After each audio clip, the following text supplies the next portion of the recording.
¿Y qué pasó después? Le convino Han a continuar. Era claro que no me permitirían salir por la puerta. Me vi forzado a darles nombres y domicilios de policías y altos mandos. Soy un traidor, se lamentó. Lo escuché decir que me llevarían a un lugar donde les seguiría siendo útil, pues aunque soy viejo todavía puedo cargar troncos. Se echaron a reír. Algo así entendí. Todos les servimos para algo. Entonces seremos sus esclavos. ¿Qué puedo decirte, muchacho? Seremos lo que ellos quieran. No es justo. Nada es más injusto que la guerra. Silencio, intervino un soldado acallando los murmullos y pateando al hombre calvo en la cabeza.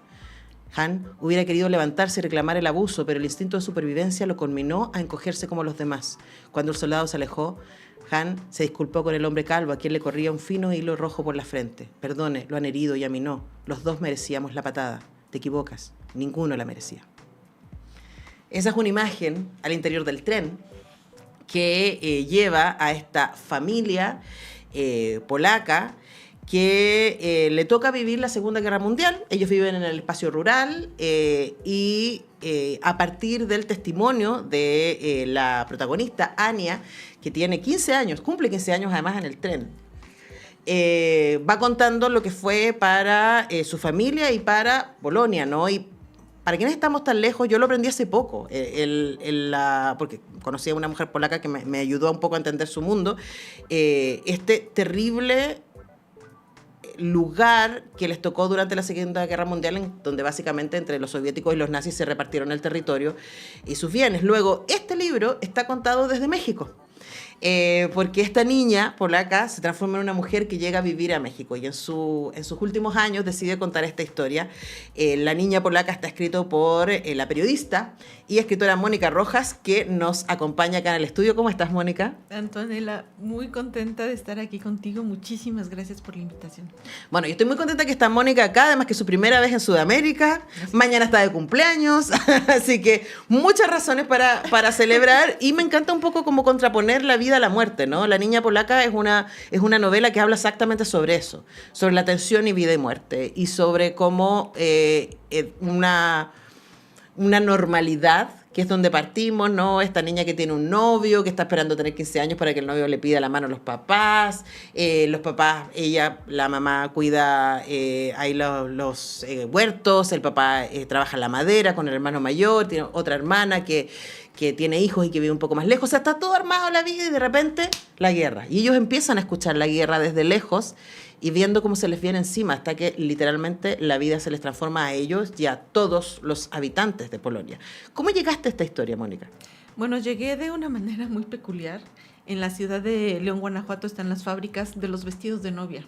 Y yo iba a buscar mi vestido de novia. Y es ahí donde encuentro los primeros testimonios con los que empiezo a construir esta historia, que tiene precisamente, y como lo mencionas, una base en el testimonio vivo y también de las, de las segundas generaciones.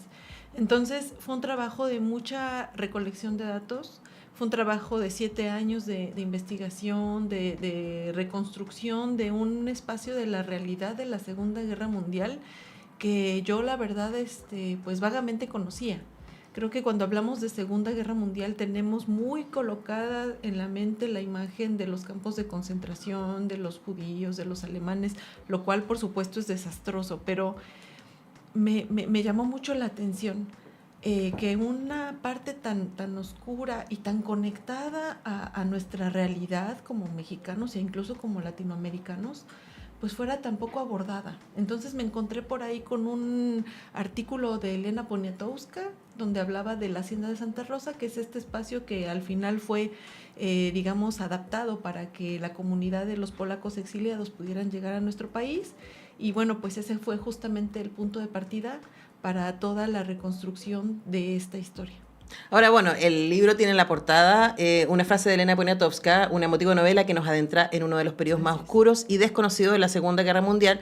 Y Elena Poniatowska es una escritora que, claro, es tremendamente sensible a estos temas y que tiene una larga carrera hablando desde una perspectiva mayoritariamente de mujeres, ¿cierto?, de conflictos sociales y políticos importantes y cómo esos nos cruzan, ¿no? Entonces, también quería preguntarte a partir de eso y esta referencia, de tener ahí como a Elena Poniatowska, tremenda. Yo alguna vez tuve la oportunidad de entrevistarla, es tremenda, y por supuesto Sí. de leerla muchas veces.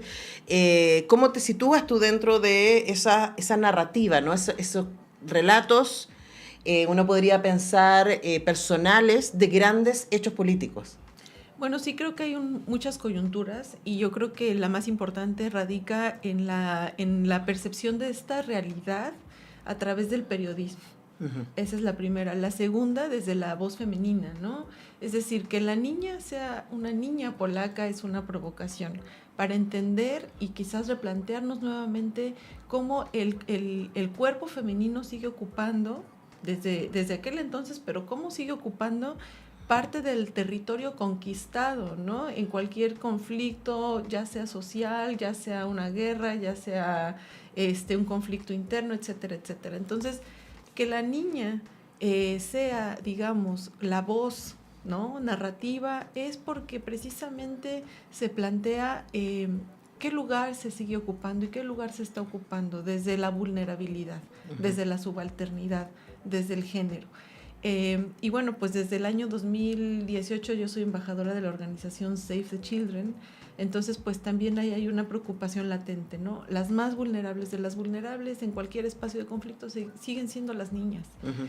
Y es ahí donde, bueno, pues todo se va entretejiendo con los testimonios de las mujeres que, bueno, pues en aquel entonces efectivamente eran niñas, eran jovencitas, y que me cuentan desde su vulnerabilidad, pues todas estas realidades que se conciben y que, digamos, le dan forma al personaje de la niña polaca. Ujú. Ahora, claro, una de las primeras cosas que llama la atención, porque no sabemos, ¿no? Desde acá del sur, que Sí. hay esta comunidad polaca tan importante en México, porque uno dice, ¿por qué hay una mexicana escribiendo sobre la Segunda Guerra Mundial en Polonia, ¿no? Sí. Y claro, tú haces el recorrido para mostrarnos ese camino. ¿Por qué te parece que es importante seguir rescatando estas historias que pasaron hace 90 años, hace 80 años? Bueno, pareciera que estamos bien lejos en tiempo y en distancia, yo misma lo creía, hasta que volteé a ver lo que ocurre en Ucrania. Ujú. Y lo que ocurre en Ucrania es precisamente el lugar que antes ocupaba la Polonia conquistada por los soviéticos en la historia de la niña polaca. Sí. Es decir, en tiempo y en distancia no estamos tan lejos. Y también me parece importante como que replantearnos nuevamente qué es el poder, qué es la heroicidad, qué es el bueno y qué es el malo, porque cuando hablamos de guerra y sobre todo en hechos como el de la Segunda Guerra Mundial, pareciera que las fronteras y los límites están muy definidos. Estos son los héroes, estos son los villanos, estos son los buenos, estos son los malos. Y a través de estas historias tenemos una visión mucho más crítica acerca de los conflictos. Por eso es importante rescatarlos desde quien lo vivió, Ujú. ¿no? Un poco una ruptura también con el oficialismo, un poco también una ruptura, o mucho, una ruptura con estas voces que desde la parte alta de la pirámide nos dicen, así pasó y así lo tienes que creer. Ujú. Cuando en realidad las voces que se encuentran en la periferia, en el silencio, en la subalternidad, pues son las que te dictan otra narrativa. Entonces uno como periodista, ¿no? Con esta vena periodística de lo que yo sigo siendo, a pesar de que ya me dedico a la literatura, entiendo que es importante precisamente para tener una visión mucho más crítica de lo que ocurrió, pero también de lo que está ocurriendo. Sí. Sí, de hecho yo mientras te leía pensaba en los soldados, fíjate. Sí. Porque claro, como tenemos la voz desde Anya y su familia, ¿cierto? Entonces lo que ella recibe es mucha violencia y un nivel de crueldad cuando llegan a Siberia, ¿cierto? O sea, Sí. es como que les quitan la ropa, les ponen otra, no importa si, o sea, es como Cabello. es muy brutal, es muy brutal. Y yo pensaba, esos soldados, he estado pensando mucho el otro día últimamente, esos soldados también tienen familia, también tienen hermanas chicas, también tienen esposas, también tienen hijos, etcétera. ¿Y en qué momento se distancian tanto de la humanidad de que tiene un idioma distinto y que nació al lado, literalmente, Ujú. pero al otro lado, ¿no? Sí. Y yo creo que eso es un peligro que, especialmente ahora con este advenimiento de los neofascismos, está literalmente a la vuelta de la esquina. O sea, la idea de pensar que este otro es un infrahumano y que puedes tratarlo como un infrahumano. Y claro, pensamos en el nazismo inmediatamente, o en este caso también en los soviéticos, pero hay gente que piensa que los migrantes son infrahumanos, ¿no? Y hay un peligro constante que vivimos como humanidad. Exactamente, y también esta manera de volvernos a cuestionar, ¿no? ¿Quién dicta quién es superior y quién es inferior? ¿Qué es el poder? ¿Por qué es importante entender o hacernos querer entender que una persona es infrahumana? Pues también nos permite cuestionarnos cosas de lo que está pasando actualmente. Tú empezabas esta conversación con Jan, que es el hermano de Anya, al que, bueno, pues también le ocurren sus cosas, él también tiene sus propios conflictos, y él llega al campo de batalla pues con esta necesidad de sacar toda la furia y todo el odio contenido por los años de ocupación, pero paradójicamente tiene que luchar del bando de los mismos que fueron los que lo despojaron de su hogar. Uh-huh. Y llegó al campo de batalla con la única, digamos, condición de que pesara más de 45 kilos. Y él no había, así como miles, pues cuestionamientos, ¿no? Él no se cuestionaba por qué tenía que luchar o por qué tenía que formar parte del ejército, porque es parte de la masculinidad, porque es parte de la hombría, porque es parte del negar el miedo, de la negación del miedo, y esa es otra de las partes que también se abordan en La Niña Polaca, ¿no?